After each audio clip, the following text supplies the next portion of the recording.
Yeah, so don't be nervous. Okay, so what was your name again? Okay, so my name is Katie. Katie, where are you from? I'm originally from the south suburbs, Oil Park, Illinois. Illinois, and how did you get here? So I was in the south suburbs, and then I was introduced to heroin. First I was introduced to like opiates and pills, and then eventually that kind of like ran out, and then like heroin became available, which I knew nothing about addiction. I didn't know like you could get addicted. I remember the first time I went through withdrawal, like I didn't even know what was happening. I thought I had the flu, and then just kind of went downhill from there, I guess. But then, so I was living with my parents for a while, and I was like going through jobs like crazy, you know, because I couldn't get up and go to work. So eventually, my mom, I remember I went to detox one time. Like my last time I went to detox, she said, I called her from the hospital because I always knew they would let me back home. So I thought. And then I called her and she goes, "You're not coming back here." And I'm like, I have nowhere to go. Like I don't have a car. Like you're in the suburbs. You can't sleep like, you know, on a park bench in the suburbs. Like there's nothing to do.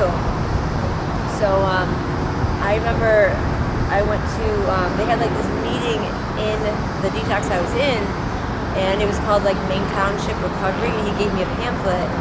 And I remember like I tossed it in the garbage, and I was like, oh, fuck this shit, because it was like sober living. Sorry, can I swear? No, yeah, you can swear. Okay. Sorry. And so then when when my mom was like, "You're not coming back home," and she stopped answering my phone calls, I called this guy and I was like, "Listen, like I've nowhere to go. Like I've been a heroin addict for years. Like I've tried everything. I've done Suboxone. I've been to outpatient. I've done rehab multiple times, and I was like, I need help. I don't even know what to do. I don't even know where to start." So he's like, "Okay, like I'll call you back." So he called me back and he goes, "There's a sober living in Chicago called Ignatia House, and like they actually help women. They'll let you in for free if you don't have money, but they do make you job search. So as soon as you do start making money, they make you pay it back." But yeah, so that was kind of like my saving grace. Like I went there, but it was really, really strict, like really strict. So eventually, after about a few weeks, I left and I went to another sober living, and I stayed there for about 4 years. I mean, I loved it, honestly. Like whenever I would go to like hospitals and they would recommend like sober living, I was like, I'm going to sober living. Like, no, I'm not gonna live with 14 other girls and that catty bullshit. Like, so eventually I was like, I have nowhere to go, so I went. And I'm not like a person who goes up and like talks to people, you know. Like I'm like a pretty private person, and so like being in a house with all these women who have the exact same problem as me, it was like really kind of comforting, and I opened up a lot, and I made actually a lot of really good friends to this day, like who help me, who I know I can call like right now and would come help me. And then I left sober living, and then went back to my mom's house because I thought like I would be okay, you know, but they always say don't go back to that environment. But I went, and so I ended up relapsing again. I remember I had one of my old roommates' phone number, so I called her, because I called all the other sober livings, they were all full.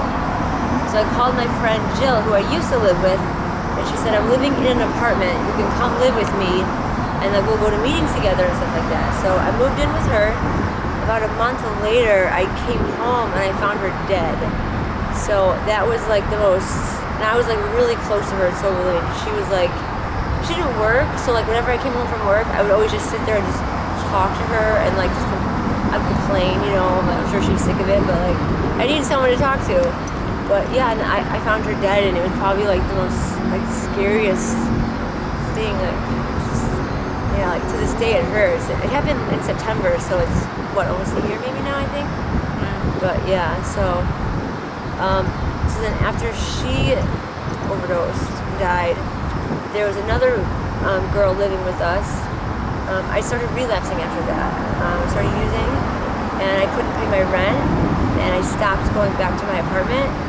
Like I didn't go back to my apartment for like a month, and like so finally I went back, and I was convinced like she would throw all my shit out, but she didn't. She just packed it all up, and she said, "Surprise, it's get the fuck out. I'm like, I knew it was gonna happen. I'm not like stupid. I haven't paid rent in months.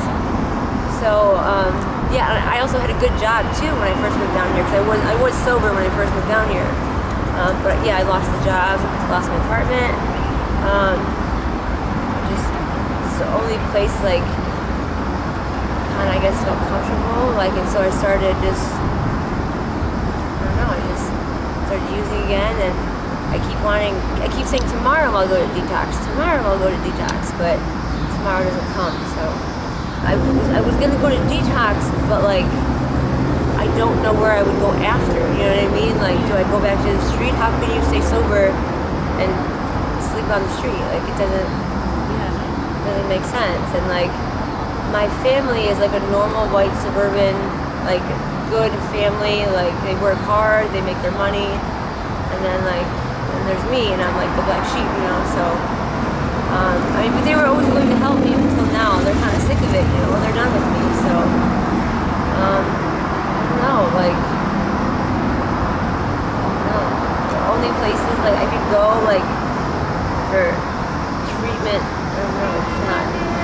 There aren't a lot of options, yeah. Nah, especially when you don't like have like a private insurance. Like, I have Medicaid, but it'd be like some broken down bullshit rehab. I'm not judging. I'm just saying it would be. So I'm not trying to be a diva, but like. No, I get you. Yeah, I have Medicaid. I can't get doctors anywhere. Yeah, and so like when I did go to the West Side one time, there's a van on the West Side Mondays and Fridays. They hand out like free needles, free cottons, free like cookers, and there's also a doctor there, or she's like a nurse practitioner, I don't know, whatever, who can prescribe stuff. And she was like, "Do you want to get on Suboxone again?" Because I was on Suboxone for a long time, and it did help me, but I was like, yeah, I do. So she sent the prescription over, and then like, but every time I had to refill it, I had to go back to the freaking West Side, walk past all the drug dealers who were like rocks and blows, and I'm like, why do they put that here? Why do they put like the drug addict help in the middle of the West Side? Yeah. So it's scary, you know. I've been in a lot of scary situations where I thought I was invincible, but